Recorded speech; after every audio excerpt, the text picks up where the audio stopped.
पिंपरी चिंचवडमध्ये राष्ट्रवादी काँग्रेस अजित पवार गटाला मोठा धक्का बसलाय। अजित पवार गटाचा बालेकिल्ला मानला जाणाऱ्या पिंपरी चिंचवडमध्ये राष्ट्रवादीला मोठं खिंडार पडलंय। 4 पदाधिकाऱ्यांसह एकूण 24 जणांनी शरदचंद्र पवार पक्षात प्रवेश केला। शरद पवारांच्या उपस्थितीत या पदाधिकाऱ्यांनी तुतारी हाती घेतली।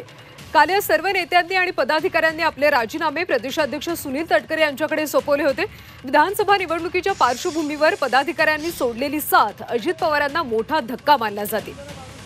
अजित पवारांच्या बालेकिल्ल्यातच पक्षाला सुरुंग लागल्याचं पाहायला मिळते, कारण पिंपरी चिंचवडमधल्या 24 पदाधिकाऱ्यांनी शरद पवार पक्षामध्ये प्रवेश केलेला आहे।